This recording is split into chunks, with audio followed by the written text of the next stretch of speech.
નમસ્તે વિદ્યાર્થી મિત્રો, ઓનલાઈન લેક્ચર્સમાં બાળકો આપનું હાર્દિક સ્વાગત છે. આજે આપણે ભણવાના છીએ પ્રકરણ નંબર 4 ગતિમાન વિદ્યુત ભારો અને ચુંબક તત્વનો ભાગ નંબર 7. બરાબર, ભાગ નંબર 6 જેમાં ઓલરેડી આપણે કન્સેપ્ટ ક્લિયર કર્યો છે કે જ્યારે કોઈ ઇલેક્ટ્રિક ફિલ્ડ અને મેગ્નેટિક ફિલ્ડની સંયુક્ત અસર થતી હોય અને સંયુક્ત અસરમાં વિદ્યુત ભાર કણ q ને v જેટલા વેગથી હું દાખલ કરું તો વિદ્યુત ક્ષેત્રને કારણે અને મેગ્નેટિક ક્ષેત્રને કારણે એના ઉપર શું લાગશે? બળ. અને એ બળને કારણે એ વેગ પસંદગીકારક તરીકે વર્તશે. કોઈનું સૂત્ર આપણે સરસ મજાનું ઉતાર્યું કે ભાઈ v બરાબર e ડિવાઇડ બાય b.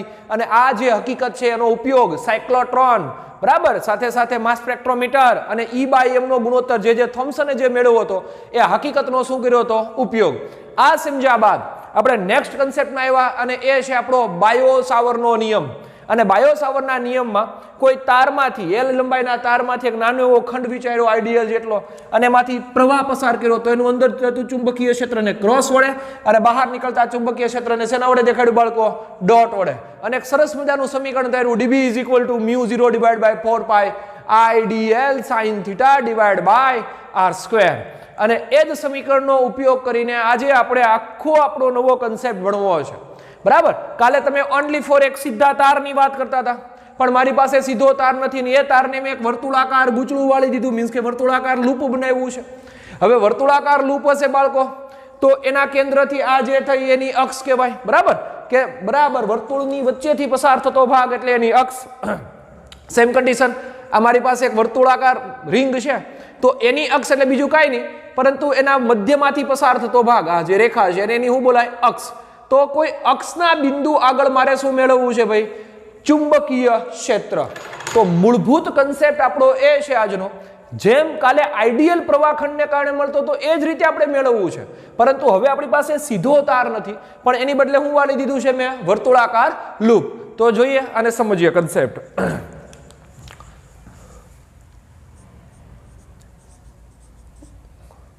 વિદ્યુત પ્રવાહ આધારિત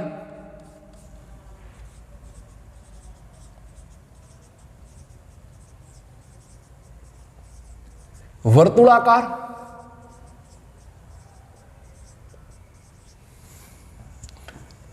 લૂપ વડે તેમની અક્ષ ઉપર ઉદ્ભવતું ચુંબકીય ક્ષેત્ર. બરાબર, ક્યાં? તો કે વિદ્યુત પ્રવાહ આધારિત વર્તુળાકાર શું છે મારી પાસે?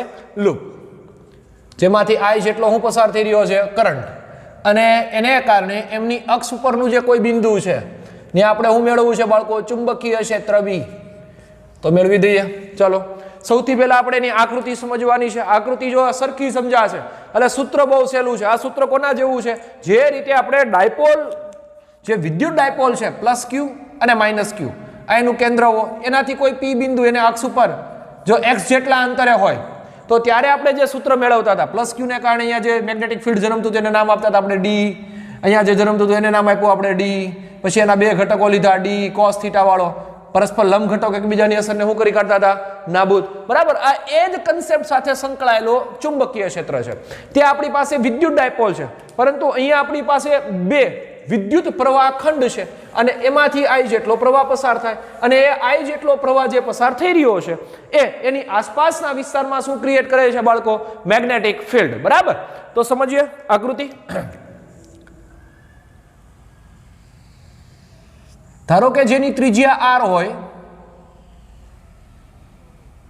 જેની ત્રિજ્યા કેટલી છે? r. બરાબર, હવે રિંગને હું 2 ડાયમેન્શનમાં રાખું તો મને કઈ રીતે દેખાશે? તો કે 2 ડાયમેન્શનમાં રાખું, દાખલા તરીકે અમારી રિંગ છે, જોવો જી, આ રિંગને હું રાખું તો આખી રિંગ નહીં દેખાય, ફક્ત ને ફક્ત એક નાનો એવો ભાગ મને દેખાય આ રીતે. બરાબર, પણ જો એને આ રીતે જોઉં તો સમગ્ર હું દેખાવાની છે મને રિંગ. એટલે 2 ડાયમેન્શનમાં જે બે ભાગ છે, આ છે એ પાછળનો ભાગ છે ને આ છે કયો છે? આગળનો ભાગ. જરાક સમજવા માટેની આપણી કન્ડિશન છે એટલા માટે. આગળ, હવે આ રિંગનું જે ત્રિજ્યા છે એને નામ આપી દે કે ભાઈ r ત્રિજ્યાની આપણી પાસે રિંગ છે અને એ r ત્રિજ્યાની રિંગ એવી રીતે મેં રાખી છે કે જેથી કરીને જે YZ સમતલ છે, બરાબર, ક્યુ સમતલ? તો કે YZ સમતલ. આ Z આપણું X અને આગળ જતા વાય, બરાબર. YZ સમતલમાં એમનું કેન્દ્ર રહે એ રીતે મેં હું રાખી છે I પ્રવાહધારિત વર્તુળાકાર રિંગ. દાખલા તરીકે પ્રવાહમાંથી આમ પસાર થઈ રહ્યો છે I જેટલો સ્થિર વિદ્યુત પ્રવાહ પસાર I થઈ રહ્યો છે. હવે કોઈ પણ રિંગમાંથી વિદ્યુત પ્રવાહ પસાર થાય તો સિમ્પલ છે કે એની આજુબાજુ શું જન્મ છે ભાઈ? ચુંબકીય ક્ષેત્ર જન્મ છે. અને એ ચુંબકીય ક્ષેત્ર કઈ રીતે હોય જરાક સમજીએ. જુઓ જી, આપણી પાસે સરસ મજાનો નિયમ છે બંધ ગાળાનો, જમણા હાથનો અંગૂઠો. આ અંગૂઠો એ વિદ્યુત પ્રવાહની દિશા. જો તમારા રિંગની અંદર પ્રવાહ આમ જઈ રહ્યો છે, બરાબર, રિંગની અંદર પ્રવાહ આમ જઈ રહ્યો છે આમ, તો અંગૂઠો છે એ પ્રવાહની દિશામાં અને આંગળીઓ છે શું દેખાડશે? તો કે ચુંબકીય ક્ષેત્ર દેખાડે. એટલે રિંગમાંથી પસાર થઈને ક્યાં નીકળી રહ્યું છે? બહાર. હવે આ રિંગના કેન્દ્રથી x જેટલા અંતરે કોઈ આવેલા P બિંદુ પાસે એ રાખીએ, x જરાક દૂર દેખાડીએ, કોઈ આવેલા P બિંદુ પાસે મારે શું મેળવવું છે ભાઈ? ચુંબકીય ક્ષેત્ર, બરાબર, મેગ્નેટિક ફિલ્ડ કેટલું થાય એ. તો સમગ્ર તારને અને સમગ્ર રિંગને કારણે આપણે મેળવતા નથી. કાલે પણ આપણે બાયો-સાવરના નિયમમાં સમગ્ર તારનો ઉપયોગ નહોતો કર્યો, પણ એને બદલે શું કર્યું હતું ભાઈ? નાનો એવો ખંડ કર્યો હતો. અહીંયા પણ એ જ કન્ડિશન કે રિંગના જે વ્યાસાંત બિંદુઓ છે બે, ત્યાં હું બે વિચારું, નાના નાના ખંડ વિચારીએ. ધારો કે ખંડ મેં અહીંયા બનાવ્યો, હવે એમાંથી I જેટલો પ્રવાહ પસાર થતો હોય, dl જેટલી લંબાઈનો ખંડ છે મારી પાસે, તો આ થશે IDL. હવે આપને એ ખબર છે કે IDL છે સદિશ રાશિ છે અને એને દોરેલો સ્પર્શક એ ખંડની શું દેખાડે? દિશા દેખાડે, બરાબર. તો એને દોરેલો સ્પર્શક ખંડની શું દેખાડશે? દિશા. એ તો 2 ડાયમેન્શન છે, હમણાં આપણે 3 ડાયમેન્શનમાં સમજી લઈએ, બરાબર. હવે આઈડિયલ ખંડથી P બિંદુનું અંતર ધારો કે R જેટલું છે. P બિંદુનું અંતર કેટલું છે ભાઈ? R જેટલું છે. કોનાથી? તો કે આઈડિયલ ખંડથી P બિંદુનું અંતર કેટલું છે? R. શું કામ આવું કર્યું? કારણ કે જો કાલે જ આપણે કહેતા હતા બાયો-સાવરના નિયમમાં dl અને R થી બનતા સમતલને લંબ મેગ્નેટિક ફિલ્ડ ડેવલપમેન્ટ થાય, બરાબર. તો આ મૂળભૂત આપણો કન્સેપ્ટ, આપણો I સોરી. ચાલો હવે આપણે એને જોઈએ 3 ડાયમેન્શન ની અંદર જરાક. તો સેમ કન્ડિશન, જે તમારી રિંગ છે એ જ અહીંયા રિંગ છે. હવે આ રિંગથી ક્યાં અંતરે? તો કે x જેટલા અંતરે અહીંયા કોઈ P બિંદુ આવેલું છે. હવે એનાથી આ ઉપરનો જે ભાગ છે એ આપણો શું બની જશે? R બની જશે, બરાબર. ધ્યાન આપીએ જરાક. બરાબર, વચ્ચેથી જે આ લાઈન જઈ રહી છે શું થશે? x, અને ઉપરથી જે લાઈન જઈ રહી છે શું થશે? P. હવે તમે જોશો કે ભાઈ અહીંયા હું જે નાનો એવો ખંડ બનાવું, એ ખંડની દિશા એને દોરેલા સ્પર્શકની દિશામાં હોય, બરાબર. દાખલા તરીકે અહીંયા નાનો એવો મેં ખંડ બનાવ્યો ઉપરના ભાગે, તો એનો સ્પર્શક આમ હશે, કારણ કે વિદ્યુત પ્રવાહ આમ પસાર થઈ રહ્યો છે, તો એનો સ્પર્શક આ રીતે છે, આમ ટચ. તો અહીંયા જે ખંડ છે એની દિશા કઈ થશે? તો કે આઈડીએલ આ તરફ થશે. હવે આઈડીએલ આ તરફ છે તમારું, પણ એની સાથે જોજો બરાબર, આઈડીએલ તમારું આ તરફ છે, મારી આંગળી છે તરફ, અને ઉપરથી એક જે R છે એ P બિંદુ સુધીનું હું દેખાડે છે અંતર. તો આઈડીએલ અને P વચ્ચેનો જે કોણ થઈ રહ્યો છે એ કેટલા ડિગ્રી પડી રહ્યો છે? 90 ડિગ્રી. ફરીવાર આઈડીએલ તમારું આ તરફ છે અને R તમારું આ તરફ છે. તો જોવો જી, બે વચ્ચેનો જે એંગલ છે, એક I અને આ DL, બે વચ્ચેનો સોરી આઈડીએલ અને R, એ બે વચ્ચેનો એંગલ કેટલો થશે ભાઈ? 90 ડિગ્રી જેટલો થાય. તો ખાસ આ કન્ડિશન આપણે શીખવાની છે. હજી પણ આપણે એમાં સમજીએ કે ભાઈ આઈડીએલ કઈ રીતે છે? તો કે આઈડીએલ છે બોર્ડની ક્યાં નીકળી રહ્યો છે? આમ બહાર. કારણ કે જે રિંગ છે 2 ડાયમેન્શનમાં, હમણાં 3 ડાયમેન્શનમાં જોતા હતા, તો આપણો જે આઈડીએલ છે, બરાબર, આ રિંગ, એને દોરેલો સ્પર્શક એટલે એનો આઈડીએલ આ રીતે છે, જે બોર્ડની ક્યાં નીકળી રહ્યો છે? બહાર. સાથે સાથે જે આપણો R છે, બરાબર, આ બોર્ડની બહાર નીકળી રહ્યો છે, અને R છે એ આપણે આ રીતે ગોઠવેલો છે. તો જો હવે બંને વચ્ચેનો જે એંગલ છે એ કેટલો થઈ રહ્યો છે? 90 ડિગ્રી. એટલે અહીંયા જે એંગલ છે આઈડીએલ અને R વચ્ચે એ કેટલો થશે? 90 ડિગ્રી. હવે મૂળભૂત કન્સેપ્ટ આપણો ફરીવાર કે આઈડીએલ આપણો આમ બહાર છે અને R આ રીતે ગોઠવેલો છે. તો આઈડીએલ અને R વડે ઉત્પન્ન થતું જે ચુંબકીય ક્ષેત્ર છે એ એના બનતા સમતલને કેવી રીતે હશે? લંબ રીતે હશે. તો આપણે રાખીએ જમણા હાથના અંગૂઠાનો નિયમ, બરાબર. ક્યાંથી ક્યાં જઈ રહ્યા છો? તો કે આઈડીએલ થી R. ક્યાંથી ક્યાં જઈ રહ્યા છો? તો કે આઈડીએલ થી R. હવે આઈડીએલ થી R જાશો એટલે અંગૂઠો ક્યાં જઈ રહ્યો? જુઓ જી, ઉપર. ક્યાં જઈ રહ્યો છે? ઉપર. તો મૂળભૂત કન્સેપ્ટ અહીંયા મેં આવી રીતે જમણા હાથના અંગૂઠાનો નિયમ રાખ્યો, અને આઈડીએલ થી ક્યાં જઈ રહ્યો છું? R. તો અંગૂઠો ક્યાં જશે મારો બાળકો? ઉપર તરફ. તો જે બળ લાગે છે આ રીતે છે, જે ઉત્પન્ન થયેલું ચુંબકીય ક્ષેત્ર છે આ રીતે છે, બરાબર. તો અહીંયા જે P બિંદુ પાસે જે ચુંબકીય ક્ષેત્ર ઉત્પન્ન થશે એ આ રીતે હશે, dB જે આપણી એક્સ અક્ષ સાથે ધારો કે કેટલાનો ખૂણો બનાવી રહી છે, થીટા જેટલો ખૂણો બનાવી રહ્યો છે, અને આ ખૂણો તો આપણને ખબર હશે કે ડીએલ અને આર થી બનતા સમતલને ઉત્પન્ન થતું ચુંબકીય ક્ષેત્ર કઈ રીતે હશે? લંબ રીતે. એટલે ખાસ પહેલા એની આપણે આકૃતિ સમજવાની છે, આ થઈ ગઈ 90 ડિગ્રી. ફરીવાર મૂળભૂત કન્સેપ્ટ, આઈડીએલ બહાર તરફ છે, સોરી ગુલાબી માર્ક કરી આપણો આઈડીએલ છે, આઈડીએલ બહાર તરફ છે, આ આપણો આર છે, બરાબર. તો જો ક્યાંથી ક્યાં જઈ રહ્યું છે, તો કે મારે આઈડીએલ થી ક્યાં જવું છે? આર તરફ. તો આઈડીએલ થી આર તરફ, તો અંગૂઠો ક્યાં જશે? ઉપર તરફ, આમ ક્રોસમાં. તો એ જે ક્રોસ આવ્યો એ કોણ દેખાડે છે? આપણું ડીબી. હવે વાત રહી આ ખૂણો જે ઓલરેડી કેટલો છે? 90 ડિગ્રી. મારે કેપિટલ આર અને સ્મોલ આર વચ્ચેનો ખૂણો પણ જાણવો છે. કોની વચ્ચે? કેપિટલ આર અને સ્મોલ આર વચ્ચેનો ખૂણો પણ જાણવો છે. એનો મારે ઉપયોગ કરવો છે એટલા માટે. તો એ ખૂણાની વેલ્યુ મેળવવા માટે ટેક્સ્ટ બુકમાં આપણે આપ્યું નથી, પણ આપણે જરાક સમજી લઈએ. અહીંયા ધારો કે આ ખૂણાનું માપ એ હશે. કેટલું છે ભાઈ? એ. બરાબર. અને આ ખૂણાનું માપ તમારે જોઈએ છે, તો એને હું નામ આપી દઉં, ધારો કે EB જેટલું છે. તો હવે આપણે એ ખબર છે કે આ જે અડધો ભાગ છે કેટલો થાય? તો કે 180 ડિગ્રી. ઓનલી ફોર અડધા ભાગની વાત કરી રહ્યો. કેટલો થશે? 180 ડિગ્રી. સૌથી પહેલા આપણે આકૃતિ સમજવી છે. એટલે 180 ડિગ્રી પછી a + 90 + થીટા થશે, કારણ કે 180 એટલે a + 90 + થીટા જેટલી વેલ્યુ છે, બરાબર. આખું અડધું ચકડું થયું અને a + 90 + થીટા થઈ જશે. મારે જોઈએ છે કેની વેલ્યુ? એની વેલ્યુ. તો એની વેલ્યુ જોતી હશે. શું કામ એની વેલ્યુ જોઈએ? કારણ કે અમારે બી મેળવવો છે. ત્રિકોણના 3 ખૂણા છે, એમાં એ અને બી જાણીતા નથી. એક ખૂણો 90 ડિગ્રીનો જાણીતો છે. હું એનું મૂલ્ય મેળવી શકું. જો એ અને 90 મળી જાય તો બી આરામથી મળી જાય, કારણ કે ત્રિકોણના 3 ખૂણાનો સરવાળો કેટલો થઈ જાય બાળકો? 180 ડિગ્રી. એટલે ટેક્સ્ટ બુકમાં આપ્યું નથી, પણ આપણે સૌથી પહેલા આપણે સમજી લેવાનું છે કે કઈ રીતે છે. ચાલો, 90 ડિગ્રી આમાંથી બાદ થાય એટલે 90 વધવાના છે. થીટા એમને રહેશે એટલે આ બની જશે 90 - થીટા. તો એનું મૂલ્ય કેટલું થઈ ગયું? તો કે એનું મૂલ્ય થયું 90 - થીટા. હવે બીજી કન્ડિશન, O આ અને આ, મીન્સ કે O આઈડીએલ અને P જે ત્રિકોણ દેખાઈ રહ્યો છે, એની અંદર મારે વાત કરી તો ત્રિકોણના 3 ખૂણાનો સરવાળો, ત્રિકોણ O IDL અને P, આવું નામ મેં આપ્યું છે, બરાબર. આઈડીએલ એટલે કોઈ એક બિંદુ છે ત્યાં ફિક્સ. એની અંદર 180 ડિગ્રી બરાબર આવું લખેગા, ત્રિકોણના 3 ખૂણાનો સરવાળો 90 + a + b.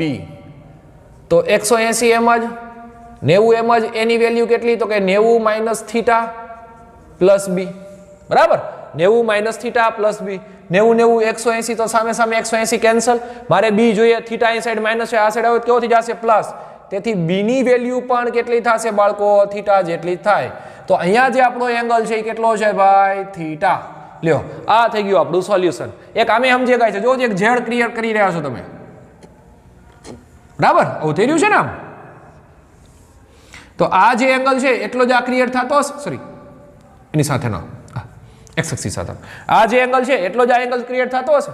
તો મૂળ કન્સેપ્ટ આપણો એ છે કે આપણે સાબિતી સાથે હું આપી દીધો b ની વેલ્યુ જે કેટલી છે? થીટા. આ થઈ આપણી આકૃતિ. હવે આકૃતિ ઉપરથી આપણે શું સમજવાના છે? તો કે એનું લખાણ છે. સૌથી પહેલા આપણે ડીબી વિશે વાત કરીએ બાળકો. તો કે એક્સ એક્સિસ સાથે આ ડીબી એ થીટા જેટલો કોણ બનાવતો હોય, તો ડીબી ના હું બે ઘટકો વિચારી શકું, એક એક્સ ને સમાંતર અને એક એક્સ ને લંબ. તો જે એક્સ ને સમાંતર થશે એ બનશે ડીબી એક્સ કોસ થીટા, જે એક્સ એક્સિસ સાથે સમાંતર છે, અને એક બનશે ડીબી લંબ સાઇન થીટા. એક્સ ની જગ્યાએ ડીબી કોસ થીટા અને હું લખશું DB sine theta. Same condition આ તો એક આઈડિયલ ખંડની વાત થઈ, પણ હજી એક જો આઈડિયલ ખંડ અહીંયા હોય તો અહીંયા નાનો એવો ખંડ વિચારીએ. એનો જે આઈડિયલ સ્થાન સદિશ છે, બરાબર, પેલાનો આ તરફ જતો હતો તો બીજાનો આમ અંદર તરફ આવતો છે ને. રિંગની કન્ડિશન સમજીએ. પેલાનો ક્યાં જતો હતો? તો કે ભાઈ આ રીતે અંદર જતો હતો. તો બીજાનો ક્યાં રીતે આવતો હશે? આ રીતે અંદર તરફ. તો આઈડીએલ અને આર ફરીથી કેટલા ડિગ્રીના બનશે? 90 ડિગ્રીના બને. અને પરિણામે જે અહીંયા જે ચુંબકીય ક્ષેત્ર ક્રિએટ થાય અહીંયા પી બિંદુ આગળ, એ ડીબી આ ઉપરના તરફના ભાગનું છે. તો નીચેના ભાગના તરફનું ક્યાં હશે? તો કે આ નીચે તરફ હશે ભાઈ. આ પી બિંદુને જરાક લખી દઉં. એક ડીબી હશે અહીંયા નીચે તરફ હશે. એ ડીબી કોનું છે? તો કે નીચેના આઈડીએલ ખંડ અને આર સદિશ વડે બનતા સમતલને કઈ રીતે છે? લંબ. આવું થયું. આઈડીએલ ખંડ અને આર સદિશ વડે બનતો જે સમતલ છે આઈડિયલ આ ક્યાં જઈ રહ્યો છે અંદર તરફ અને આર તમારો ક્યાં છે તો કે ભાઈ આ તરફ છે તો એનાથી બનતું સમતલને કઈ રીતે હશે આ લંબ તરફ હશે બરાબર જે ડીબી નીચે તરફ દેખાડ્યો છે એના પણ બે ઘટકો વિચારાય એક એક્સ એક્સિસ સાથે અને એક વાય એક્સિસ સાથે તો જુઓ જી એક્સ એક્સિસ સાથેના જે ઘટકો છે એને શું લખાશે તો આવું લખાય ડીબી એક્સ કોસ થીટા પહેલાનો એ જ રીતે તો કે ડીબી કોસ થીટા બીજાનો કારણ કે બે ઘટકો મળે 90 ડિગ્રીનો જે ખૂણો હશે ને જરા કઈ લખી દઉં એની સાથે એક લંબ ઘટક પડશે અને એ પડશે આપણો ડીબી સાઇન થીટા અને નીચે તરફ કયો ઘટક પડવાનો છે બાળકો તો કે ડીબી સાઇન થીટા તો જોવો જી ડીબી ડીબી સાઇન થીટા છે મીન્સ કે લંબ ઘટકો ના મૂલ્યો સમાન છે શું કામ મૂલ્યો સમાન છે કારણ કે એનું અંતર આર સમાન છે આઈડિયલ થી આર સમાન છે બરાબર પરસ્પર વિરુદ્ધ દિશામાં છે અને એને કારણે આ જે બંને મૂલ્યો છે એકબીજાની અસરને શું કરશે નાબૂદ ઓન્લી ફોર એક્સ દિશામાં કોણ આવ્યા તો કે ડીબી કોસ થીટા અને ડીબી કોસ થીટા તો એ મૂલ્યોનો શું કરીએ ગાય સરવાળો કરી શકાય અને આના ઉપરથી આપણે વિદ્યુત પ્રવાહ આધારિત વર્તુળાકાર લૂપ વડે ઉદ્ભવતું એમની અક્ષ ઉપરના કોઈ બિંદુ પી પાસે શું મેળવવું છે ચુંબકીય ક્ષેત્ર તો આ થઈ બાળકો આપણી આકૃતિ અને હવે આપણે એનું લખાણ સમજવાનું છે આ ટોપિકની અંદર આકૃતિ ખૂબ અગત્યની છે બરાબર સૂત્ર તો બહુ સિમ્પલ છે એકદમ ઈઝી છે કારણ કે જે તમને ડાયપોલ આવડશે ડાયપોલનું જે રીતે આપણે ઇલેક્ટ્રિક ફિલ્ડ મેળવતા હતા બરાબર એની અક્ષ ઉપર એ જ રીતે આના સમીકરણો છે પણ આકૃતિ સમજાવવી જોઈએ તો લખીએ લખાણ અને તારવી દઈએ સૂત્ર ધારો કે કેટલી ત્રિજ્યાની તો કે કેપિટલ આર ધારો કે કેપિટલ આર ત્રિજ્યાની વર્તુળાકાર રિંગમાંથી કેટલો પ્રવાહ પસાર થઈ રહ્યો છે તો કે I જેટલો પ્રવાહ પસાર થઈ રહ્યો છે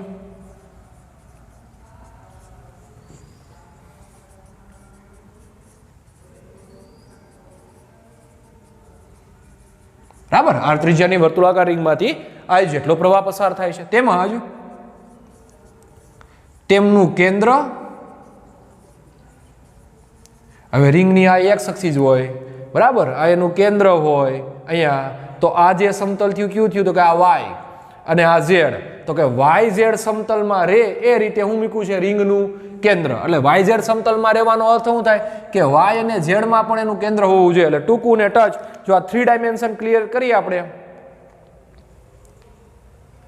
તો રિંગ તમારે રાખવાની ક્યાં છે બાળકો બરાબર રિંગ તમે ક્યાં રાખશો તો બરાબર આના મધ્યમાં જેથી કરીને એનું જે કેન્દ્ર છે એ ક્યાં સમતલમાં રહી શકે તો કે ભાઈ વાય ઝેડ સમતલમાં પણ રહી શકે એટલે આપણે આવું લખીએ તેમનું કેન્દ્ર ઓ એ એવી રીતે રાખેલ છે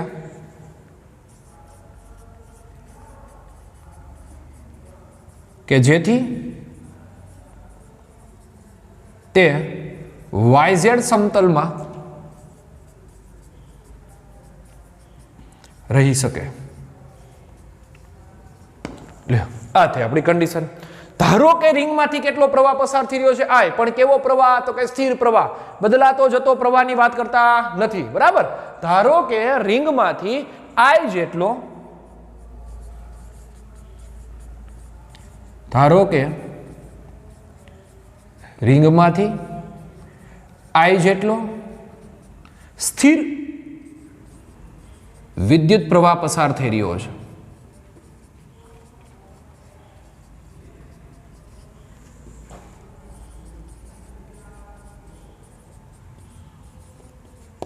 બરાબર તેથી રિંગની આસપાસના વિસ્તારમાં શું ઉત્પન્ન થાય ચુંબકીય ક્ષેત્ર અને એ ચુંબકીય ક્ષેત્રનું મૂલ્ય રિંગની અક્ષથી x અંતરે આવેલા P બિંદુએ મેળવવું છે તો લખીએ થઈ રહ્યો છે તેને કારણે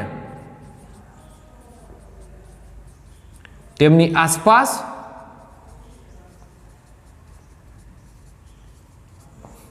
ચુંબકીય ક્ષેત્ર ઉત્પન્ન થાય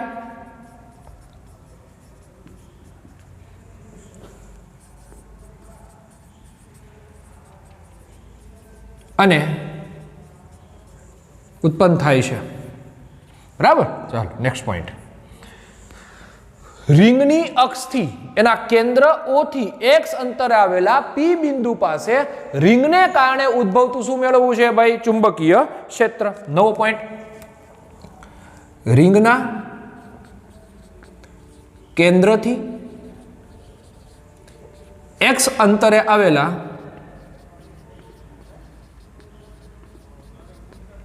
P બિંદુએ ચુંબકીય ક્ષેત્ર મેળવવા માટે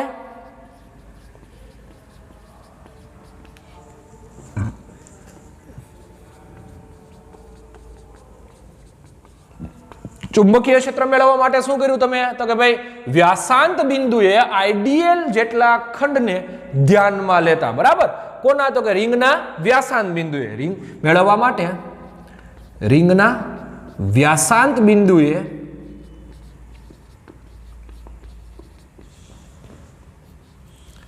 આઈડિયલ ખંડને ધ્યાનમાં લેતા. જોઈએ તો કે આઈડિયલ ને કારણે આર જેટલા અંતરે કેટલું ચુંબકીય ક્ષેત્ર ઉત્પન્ન થાય? તો એ તો કોના ઉપરથી જાણીએ ગયા? કાલે જ કહેતા હતા. આઈડિયલ ખંડને કારણે આર જેટલા અંતરે ઉત્પન્ન થતું ચુંબકીય ક્ષેત્ર કઈ રીતે જાણી શકાય? તો કે એ તો આપણો કાલનો મુદ્દો હતો ને. કેટલું હતું? તો કે ભાઈ dB is equal to mu0 divided by 4 pi IDL cross r caret divided by r square. બરાબર. એટલે કે કોનો નિયમ? બાયો સાવર્ટના નિયમ પ્રમાણે. તો ઉત્પન્ન થતું ચુંબકીય ક્ષેત્ર આઈડિયલ ખંડને કારણે r જેટલા અંતરે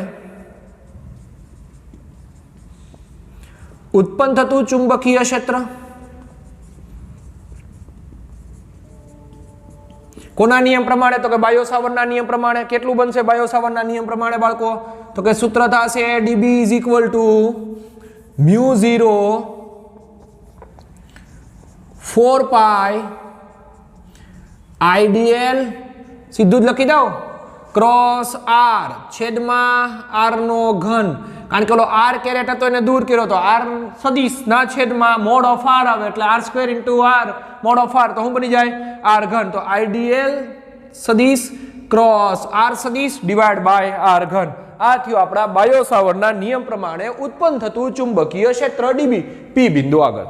બરાબર. પણ જરાક સમજીએ હવે સૂત્રનું જરાક સોલ્યુશન કરી દઈએ. જો જે ખાસ બાળકો એક વસ્તુ છે કે ભાઈ જે આઈડિયલ ક્રોસ r છે અહીંયા dl અને r આઈડિયલ અને r એ એકબીજાને કેવા છે? તો કે હમણાં સમજ્યા 90 ડિગ્રી સાથે. મીન્સ કે કેટલાનો ખૂણો બનાવે છે? 90 ડિગ્રી. તો ક્રોસ દૂર કરશો એટલે સાઇન આવે ને સાઇન 90 ની વેલ્યુ બની જશે 1. તેથી dB is equal to આવું લખીએ ગાય mu0 divided by 4 pi IDL r sin theta divided by r cube. એક r કેન્સલ. કાલના સમીકરણો છે. dB is equal to mu0 4 pi IDL sin 90 divided by r square. તો sin 90 ની value. ચાલો બાળકો હવે આપણી પાસે dB is equal to શું છે ભાઈ? mu0 divided by 4 pi IDL sin 90 divided by r square છે. તો આપણે એમાં સમીકરણમાં આગળ વધીએ. તેથી dB એમાં જ તો આપને એ ખબર છે કે I અને DL sin 90 ડિગ્રી શું કામ આવ્યું? એનું જરા કારણ લખવું પડશે અહીંયા. એનું કારણ છે તો કે IDL અને r એ આઈડિયલ અને r મીન્સ કે એમાં dl dl અને r એ એકબીજાને લંબ છે. જે ઓલરેડી આપણે હમણાં પહેલા આકૃતિ જોતા હતા ત્યારે જોયું. બરાબર. કે ભાઈ જે આઈડિયલ છે એ કઈ તરફ છે? તો કે બહારની તરફ છે. અને આપણો r જેની વચ્ચે ખૂણો કેટલો પડી રહ્યો છે? 90 ડિગ્રી. તેથી dB is equal to આવું લખાશે IDL sin 90 ની વેલ્યુ 1 થઈ જશે. dB is equal to mu0 divided by 4 pi IDL upon શું વધશે ભાઈ? r square. હવે જરાક r square ની કિંમત હું રાખી શકું એમ છું. કારણ કે આ જે અંતર છે મને r આપ્યું છે અને આ અંતર મને x આપ્યું છે. એનો મારો ઉપયોગ બીજી જગ્યાએ પણ કરવો છે એટલે જરાક આકૃતિ દોરી જ લઉં. આ જે અંતર છે રિંગની ત્રિજ્યા r અને રિંગના કેન્દ્ર O થી P બિંદુ સુધીનું જે અંતર છે એને x નામ આપ્યું છે આપણી આકૃતિમાં. બરાબર. અને અહીંયા જે અંતર મળે છે એને મેં નામ આપ્યું છે સ્મોલ r. તો હવે જો મારે r જોતો હોય પણ r નો વર્ગ જોઈએ છે તો હું લઈ શકું છું એમ કારણ કે આ ખૂણો કેટલો પડી રહ્યો છે 90 ડિગ્રી 90 ની સામેનો કર્ણ અને કર્ણ જોતો હોય તો બંને બાજુના વર્ગનો શું કરવો પડે સરવાળો તેથી આવું પાયથાગોરસના નિયમ પ્રમાણે હું r² ની વેલ્યુ રાખી શકું એમ છું તેથી r² બરાબર પાયથાગોરસના નિયમ પ્રમાણે કર્ણના વર્ગ બરાબર બંને બાજુના વર્ગનો શું થશે સરવાળો એટલે કે ભાઈ કેપિટલ r² પ્લસ x². આ થયો આપણી કન્ડિશન બરાબર કેપિટલ r² પ્લસ x² અથવા તો તમે આમે લખી શકો ટેક્સ્ટ બુકમાં જેમ આપ્યું છે એમ લખીએ કારણ કે સરવાળો તો સમકર્મી હોય ભાઈ x² પ્લસ r². રેડી ચાલો તો ડીબી ની અંદર જ્યાં r² છે ત્યાં કિંમત રાખીએ તેથી ડીબી બરાબર શું બનશે તો કે μ0 ડિવાઇડ બાય 4 પાઈ IDL છેદમાં x² પ્લસ r² ની કાંઈ નો હોય કેટલી ઘાત હોય 1 યાદ રાખશું કારણ કે એનો ઉપયોગ કરવો સમીકરણ નંબર 1 અહીંયા ભલે થોડીક જગ્યા રહી મારે હજી આમાં લખવું છે બરાબર પણ એ મારો નેક્સ્ટ ભાગ છે તો આ થયું આપણું સમીકરણ નંબર 1. આ ડીબી મળ્યું કોના કારણે તો કે ભાઈ આઈડીએલ જેટલા ખંડને કારણે પી બિંદુ પાસેનું હું ગોતું ચુંબકીય ક્ષેત્ર બરાબર પણ કેવું તો કે ભાઈ નાના એવા ભાગને કારણે મળ્યું. હવે બાળકો જો સમગ્ર રિંગ સાથે તમે સંકળાવો એટલે થાશે હું સમગ્ર રિંગ સાથે જ્યારે તમે સમગ્ર રિંગના નાના ખંડો કરો તો એ સમગ્ર રિંગોના દરેક ખંડો એ only for dB cos theta સ્વરૂપે મળે છે. શા માટે એનું કારણ કે એના લંબ ઘટકો એકબીજાની અસરને શું કરી કાઢે છે નાબૂદ. એટલે જરાક આપણે લખવું પડશે કે ઉત્પન્ન થયેલું ચુંબકીય ક્ષેત્ર ડીબી ઉત્પન્ન થયેલું ચુંબકીય ક્ષેત્ર ડીબી એ x એક્સિસ સાથે કેટલાનો ખૂણો બનાવે છે થીટા જેટલો કોણ બનાવે. જો એ થીટા જેટલો કોણ બનાવતો હોય તેના કેટલા ઘટકો વિચારવા પડે 2 બરાબર. અહીં ઉત્પન્ન થતું ચુંબકીય ક્ષેત્ર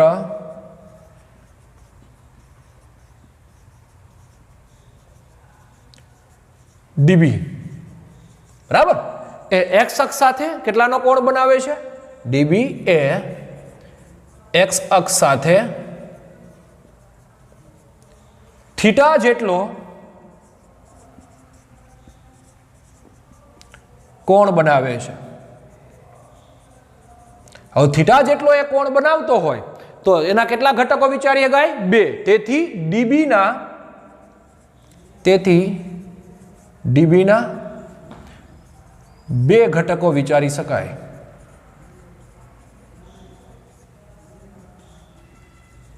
પેલો જે છે એ તો કે ભાઈ ડીબી કોસ થીટા જે x અક્ષને કેવો હશે સમાંતર હશે x અક્ષને સમાંતર અને જે બીજો હશે એ જ થશે ડીબી સાઇન થીટા જે કેવો હશે બાળકો તો કે ભાઈ x અક્ષને કેવો હશે લંબ. આ ઓનલી ફોર એક ખંડની વાત થઈ.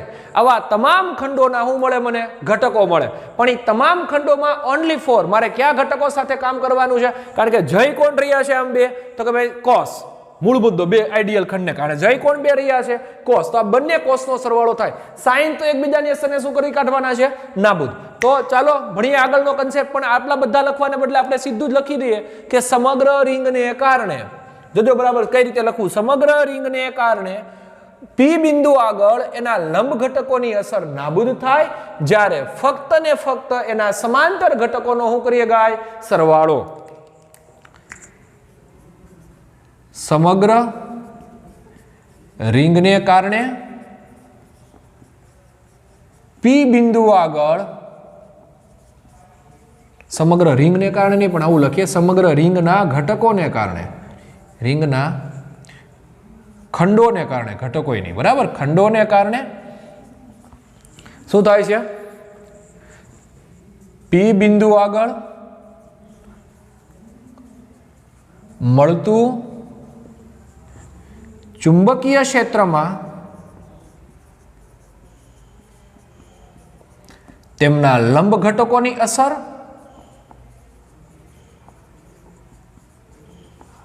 નાબૂદ થાય.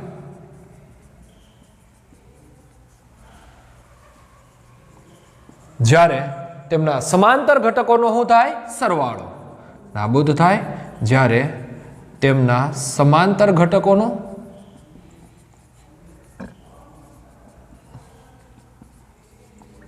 સરવાળો થાય છે બરાબર. આ થઈ આપણી મૂળભૂત કન્ડિશન. એક વડે આપણે સમજી લીધા. તો કયા ઘટકો દૂરથી જશે? તો કે લંબ ઘટકો જે x અક્ષને લંબ છે એકબીજાની અસરોને નાબૂદ કરશે. તો ઓનલી ફોર સરવાળામાં કોણ રહેશે ભાઈ? તો કે કોસ ઘટકો રહેવાના છે. તેથી ઉત્પન્ન થતું કુલ ચુંબકીય ક્ષેત્ર dbx બધા ખંડોને કારણે બરાબર dbx કેટલું બનશે? તો કે db cos થીટા બનશે. સમીકરણ નંબર આને નામ આપીએ 2. હવે બાળકો db ની વેલ્યુ છે આપણી પાસે જોઈ રે સમીકરણ 1 સ્વરૂપે, પણ cos ની વેલ્યુ નથી. પણ cos મેળવવા માટેની મને કન્ડિશન આપી દીધી છે કે મારો જે ત્રિકોણ છે એમાં જે રિંગની ત્રિજ્યા r અને સ્મોલ r એમની વચ્ચેનો ખૂણો કેટલો છે ભાઈ? થીટા છે. બરાબર. ઘણા એમ કે થીટા તો અહીંયા છે સાહેબ, પણ ત્યાં એંગલ ક્રિએટ કોની વચ્ચે થાય? x અને db વચ્ચે. મારે ભાગ જોઈએ છે cos થીટાના સ્વરૂપે અને ત્રિકોણની રચનામાં જોઈએ તો એક જ એવો ભાગ છે જ્યાં હું બની રહ્યો છે ત્રિકોણ. તો ત્યાં ત્રણેય ખૂણાઓનો સમાવેશની સાથે હોવાથી r અને જે સ્મોલ r છે એમની વચ્ચેનો ખૂણો કેટલો છે બાળકો? થીટા. તો એના ઉપરથી હું રીતે લખીએ જોજી કયું વિધેય છે? તો કે cos. હવે cos થીટા હશે તો શું થશે ભાઈ? પાસેની બાજુ છેદમાં કર્ણ. કર્ણનો વર્ગ છે પણ કર્ણ નથી. જો કર્ણ જોતો હોય તો બહુ સિમ્પલ છે ભાઈ, અહીંયાથી વર્ગ દૂર કરી દો તો શું થઈ જાય? અહીંયા x² પ્લસ r² ની 1/2. આ જે મળ્યો એ આપણે શું મળ્યો? તો કે કર્ણ. તેથી cos થીટાની પાસેની બાજુ કેટલી? તો કે r. કર્ણ કેટલો છે? તો કે ભાઈ x² plus r², sorry x² plus r² ની કેટલી? 1/2. સમીકરણ નંબર આને નામ આપીએ 3. 1 અને 3 ની કિંમત ક્યાં રાખીએ? તો કે સમીકરણ નંબર 2 માં. બરાબર. એટલે આપણે ખંડો વડે મળતું શું મળી જાય? ચુંબકીય ક્ષેત્ર. સમીકરણ 1 અને 3 ની કિંમત સમીકરણ 2 માં રાખતા. બરાબર. સમીકરણ 2 માં રાખશો એટલે શું બની જશે? જોવો જી ભાઈ જરાક ધ્યાન આપીએ. તેથી dbx એમાં જ db ની વેલ્યુ શું થશે? તો કે μ0 ડિવાઇડ બાય 4 idl એમ જ બરાબર છેદમાં જે x² પ્લસ r² ની કેટલી ઘાત છે? તો કે ભાઈ 1. કાંઈ ન હોય તો કેટલી ઘાત હોય? 1. ચાલો બરાબર. સાથે હવે cos ની રાખવી છે. cos ની શું વેલ્યુ છે? તો કઈ રહી ભાઈ capital R divide by x² plus r² ની કેટલી? તો કે 1/2. હવે જોઈ શકો છો તમે આધાર સરખા ઘાતોનો સરવાળો તો 1 + 1/2 એટલે દોઢ ને આમ લખાય 3/2. તેથી dbx ઇઝ ઇક્વલ ટુ શું થશે? μ0 idl r divide by 4 x² plus r² ની કેટલી? તો કે 3/2. બરાબર. આ થઈ ગયું આપણું નાના નાના ખંડો વડે x દિશાના જે ઘટકો મળે છે એનું કુલ ચુંબકીય ક્ષેત્ર. બરાબર. નાના ખંડો સાથે મળતું કુલ ચુંબકીય ક્ષેત્ર મળ્યું છે. પણ જો સમગ્ર રિંગ માટે જોતું હોય તો કે સમગ્ર રિંગ માટે જોતું હશે તો આ તમામ નાના ખંડો છે અને એના x ઘટકોનું મારે શું કરવું પડશે? ઇન્ટિગ્રેશન કરવું પડે. તો મને આ તમામ જે ખંડો છે એના વડે p બિંદુ આગળ મળતું શું મળશે બાળકો? ચુંબકીય ક્ષેત્ર. તેથી સમગ્ર રિંગ વડે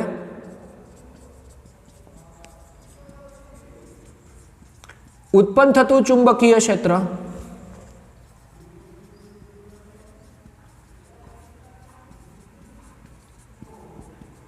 શું થશે? તો કે ભાઈ b ઇઝ ઇક્વલ ટુ સમગ્ર રિંગને કારણે b, નાના એવા ખંડને કારણે db. બરાબર. b is equal two integration of dbx. બરાબર.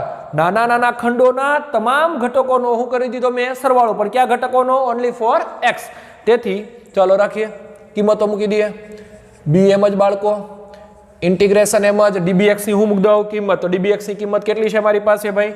તો કે dbx ની કિંમત છે μ0 divide by 4 idl r divide by x² plus r² ની 3/2.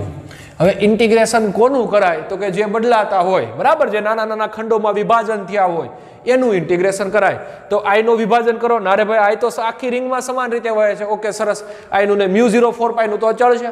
બીજું તો કે r, તો કે ભાઈ આર બદલાય છે, રિંગની ત્રિજ્યા એ પણ બદલાતી નથી એટલે એનું સંકલન નહીં કરીએ. એક્સ પણ બદલાતો નથી સેમ અંતર, અને છેદમાં રહેલો આર પણ બદલાતો નથી. તો ઓનલી ફોર બદલાઈ રહ્યા છે નાના ખંડોની લંબાઈ, એટલે કે ડીએલ નું મારે શું કરવું પડશે? સંકલન.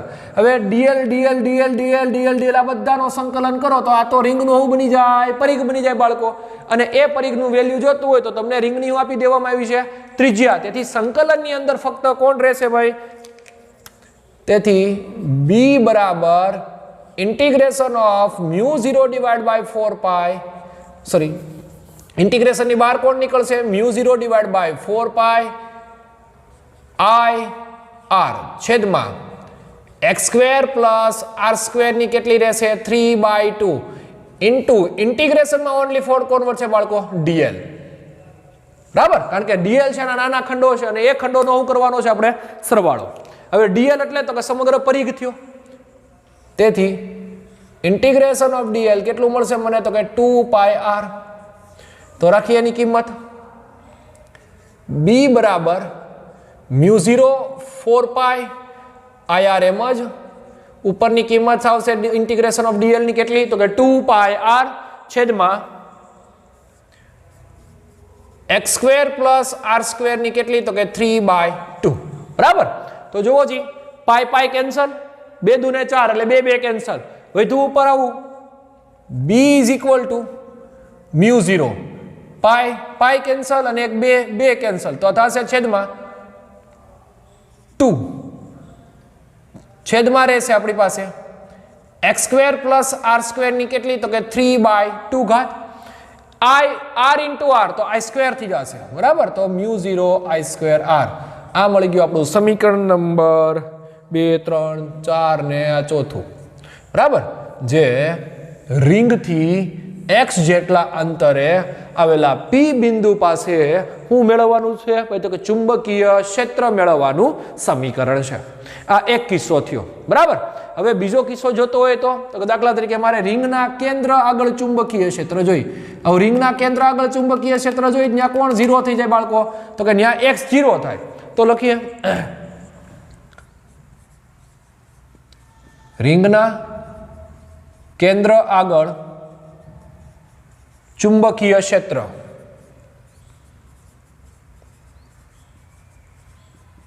મેળવવા માટે x ની વેલ્યુ કેવી કરવી પડે? તો કે 0. બરાબર. તો x ની વેલ્યુ તમે 0 કરો તો જોજો આપણું સમીકરણ નંબર 4 છે, એમાં x 0 થઈ જાય તો વધ્યું હું? તો કે r સ્ક્વેર વધ્યું. તેથી સમીકરણ 4 પરથી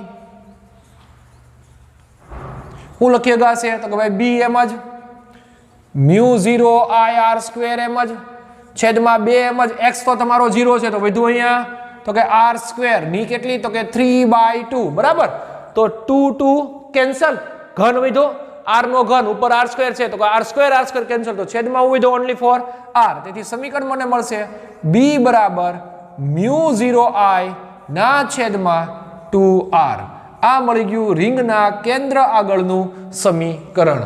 તો આ થયો બાળકો આજનો આપણો કન્સેપ્ટ, જેમાં આપણે ભણ્યા છીએ વિદ્યુત પ્રવાહ આધારિત વર્તુળાકાર લૂપ વડે તેમની અક્ષ પરના બિંદુએ શું મેળવી દીધું આપણે? ચુંબકીય ક્ષેત્રનું સૂત્ર. ખાસ આ બોર્ડ માટે ખૂબ અગત્યનું છે. જે રીતે તમે ડાયપોલ માટે ભણો છો, વિદ્યુત ડાયપોલ, એ જ રીતે તમે ચુંબકીય ક્ષેત્ર માટે પણ ભણી શકો છો. અસ્તુ.